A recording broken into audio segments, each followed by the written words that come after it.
Símbolos e acordos. A arte dos seres humanos.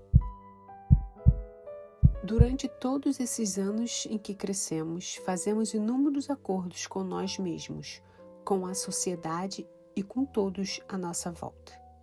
Mas os acordos mais importantes são aqueles que fazemos com nós mesmos, ao compreendermos os símbolos que aprendemos. Esses símbolos nos dizem em que acreditamos a nosso respeito, dizem o que somos e o que não somos, o que é possível e o que não é. A voz do conhecimento está nos dizendo tudo o que sabemos, mas quem vai dizer se aquilo que sabemos é a verdade? Quando estamos no ensino fundamental, no ensino médio e na faculdade, adquirimos um bocado de conhecimento. Mas o que realmente sabemos? Nós dominamos a verdade? Não. Dominamos uma língua, uma simbologia, e essa simbologia só é verdadeira porque concordamos com ela e não porque seja realmente verdade. Onde quer que tenhamos nascido, seja qual for o idioma que tenhamos aprendido a falar, nós descobrimos que quase tudo o que sabemos na verdade são convenções, a começar pelos símbolos que aprendemos. Se nascemos na Inglaterra, aprendemos símbolos ingleses. Se nascemos na China, aprendemos símbolos chineses. Mas independentemente de aprendermos inglês, chinês, espanhol, alemão, russo ou qualquer outra língua, esses símbolos só têm valor porque nós lhe atribuímos concordando sobre terem um significado. Se não concordamos, então esses símbolos não têm sentido algum. A palavra árvore, por exemplo, exprime algo para as pessoas que falam português, mas árvore não significa nada se não acreditarmos que significa alguma coisa, se não concordarmos com isso. O que isso significa para você também significa para mim, e é por isso que conseguimos nos entender. Você só pode entender o que estou falando aqui porque concordamos com o significado de todas as palavras que foram programadas em nossa mente. Mas isso não quer dizer que concordemos inteiramente. Cada um de nós dá um significado para cada palavra e ele nem sempre é o mesmo para todas as pessoas. Se concentrarmos nossa atenção na maneira como cada palavra é criada, veremos que qualquer significado que atribuímos a uma palavra não tem qualquer razão real para existir. Juntamos palavra a partir do nada. Inventamo-nos. Os seres humanos inventam todos os sons, todas as letras e todos os símbolos gráficos. Ouvimos um som parecido com A e dizemos: esse é o símbolo para esse som. Desenhamos um símbolo para representar esse som, colocamos o símbolo e os sons junto e lhes damos um significado. E assim, toda palavra que existe em nossa mente tem um significado, mas não por ser real, não por ser verdadeiro. É apenas um acordo que fazemos com nós mesmos e com todas as pessoas que aprendem a mesma simbologia. Se viajarmos para um país onde as pessoas falam um idioma diferente, percebemos de repente a importância e o poder do acordo. A frase que eu vou ler agora está escrita em várias línguas diferentes aqui no livro. Uma árvore é só uma árvore. O sol é só o sol. E a terra é só a terra, se nós concordarmos com isso.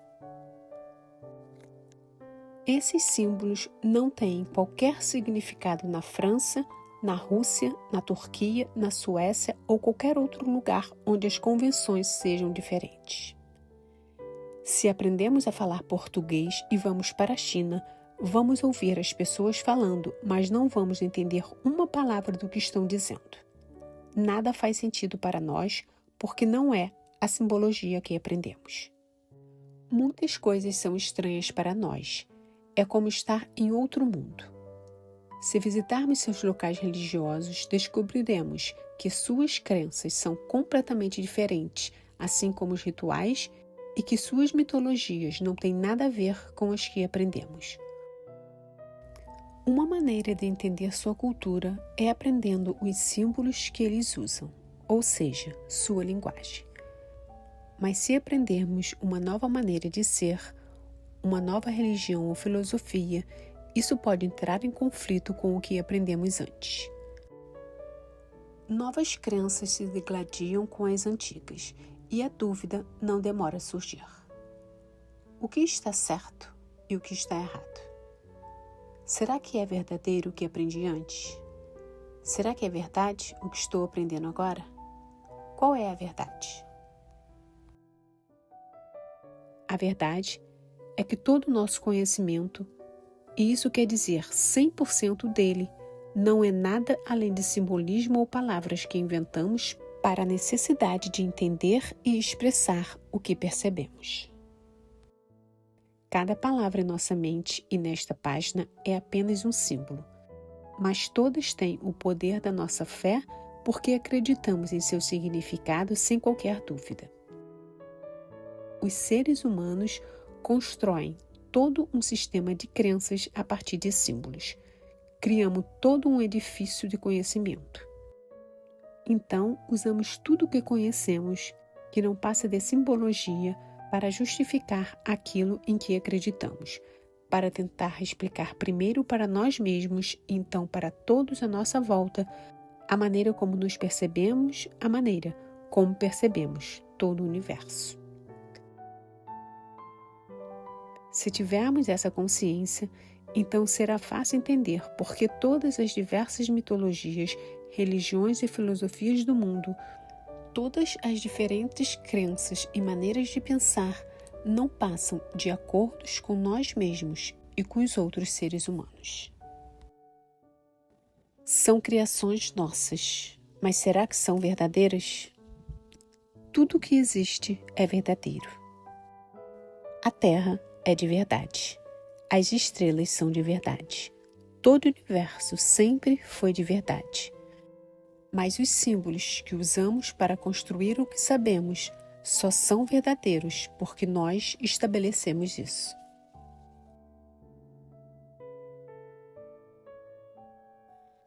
Há uma linda história na Bíblia que ilustra a relação entre Deus e os seres humanos. Nessa história, Adão e Deus estão passeando juntos pelo mundo, e Deus pergunta a Adão como ele quer nomear as diversas coisas. Uma por uma, Adão dá um nome a cada coisa que ele observa. Vamos chamar isso de árvore. Vamos chamar aquilo de passarinho. Vamos chamar isso de flor. E Deus concorda com Adão. A história é sobre a criação dos símbolos, a criação de toda uma linguagem. E ela funciona por acordo. São como dois lados da mesma moeda. Podemos dizer que um dos lados é pura percepção, o que Adão percebe. O outro lado é o significado que Adão atribui àquilo que vê. Ao objeto da percepção, que é verdadeiro, e à nossa interpretação da verdade, que é apenas um ponto de vista. Se a verdade é objetiva, nós a chamamos de ciência. Se nossa interpretação da verdade é subjetiva, nós a chamamos de arte. Ciência e arte. A verdade e a nossa interpretação da verdade. A verdade real é a criação da vida e é absoluta, porque é verdade para todo mundo. A interpretação da verdade é nossa criação e é relativa, porque só é verdade por convenção. Com essa consciência, podemos começar a entender a mente humana. Todos os seres humanos são programados para perceber a verdade e não precisamos de uma língua para isso. Mas para que se possa expressar a verdade, precisamos usar uma língua. E essa expressão é nossa arte. Não é mais a verdade, porque as palavras são símbolos. Os símbolos só podem representar ou simbolizar a verdade. Por exemplo, podemos ver uma árvore mesmo que não conheçamos o símbolo árvore. Sem o símbolo, tudo que vemos são apenas objetos. O objeto é real, é verdadeiro, e nós o percebemos.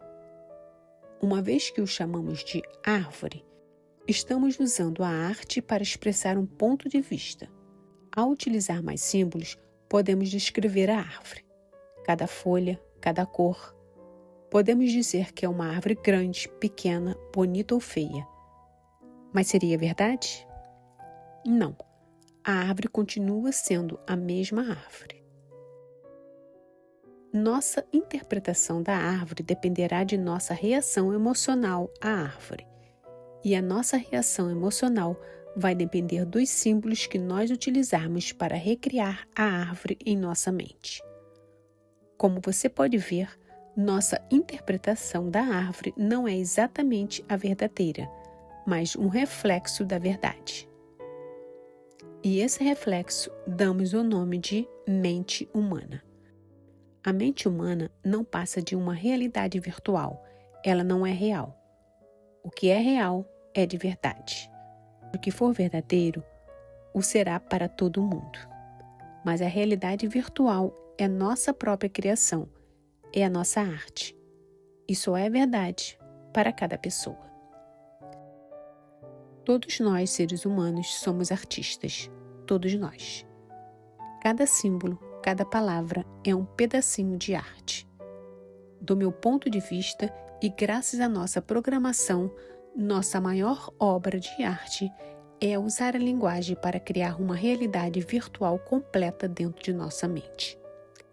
A realidade virtual que nós criamos pode ser um reflexo evidente da verdade ou pode ser totalmente distorcido. De qualquer maneira, é uma arte. Nossa criação pode ser nosso paraíso ou nosso inferno pessoal. Não importa, continua sendo arte. Mas o que nós podemos fazer com a consciência do que é verdadeiro e do que é virtual é infinito. A verdade leva à liberdade pessoal, a uma vida muito fácil. Nossa distorção da verdade geralmente leva a conflitos desnecessários e ao sofrimento humano. A consciência faz toda a diferença. Seres humanos nascem dotados de consciência. Nascemos para perceber a verdade, mas acumulamos conhecimento e aprendemos a negar aquilo que percebemos. Praticamos a não consciência e dominamos essa arte. A palavra é mágica pura. E nós aprendemos a usar essa mágica contra nós mesmos, contra a criação, contra nossa espécie.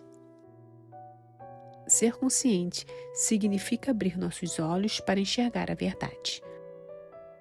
Quando vemos a verdade, vemos tudo da maneira como é, e não da maneira como gostaríamos que fosse. A consciência abre as portas para milhões de possibilidades e, se soubermos que somos os artistas de nossa própria vida, podemos escolher entre todas essas possibilidades. O que estou compartilhando com você vem de meu treinamento pessoal, que chamo de sabedoria tolteca. Tolteca é uma palavra que significa artista. Do meu ponto de vista, ser um tolteca não tem nada a ver com qualquer filosofia ou lugar no mundo. Ser tolteca é apenas ser artista. Um tolteca é um artista do espírito e, como artistas, nós apreciamos a beleza. Não gostamos do que não é bonito. Se nos tornarmos artistas melhores, nossa realidade virtual se tornará um reflexo melhor da verdade e podemos criar uma obra-prima do paraíso com a nossa arte. Há milhares de anos, os toltecas criaram as 3 perícias do artista: o domínio da consciência, o domínio da transformação e o domínio do amor, da intenção ou da fé. Essa divisão serve apenas para um melhor entendimento, porque os 3 domínios são apenas um. A verdade é só uma e é dela que estamos falando. O domínio dessas 3 áreas nos guia para fora do sofrimento e nos faz retornar à nossa verdadeira natureza, que é de alegria, liberdade e amor. Os toltecas compreendiam que nós vamos criar uma realidade virtual consciente ou não. Se for consciente, gostaremos dessa criação. E, independente de facilitarmos essa transformação ou resistirmos a ela, nossa realidade virtual sempre se transforma. Se praticarmos a arte da transformação, em breve estaremos facilitando a transformação e, em vez de usar a mágica contra nós, estaremos utilizando-a para a expressão de nossa felicidade e do nosso amor. Quando dominamos o amor, a intenção ou a fé, dominamos o sonho de nossa vida. Quando dominamos todas as 3 áreas, podemos reivindicar nossa divindade e nos unir a Deus. Esse é o objetivo dos toltecas. Os toltecas não contavam com nenhuma das tecnologias que temos hoje. Eles nada sabiam sobre a realidade virtual dos computadores, mas sabiam dominar a realidade virtual da mente humana.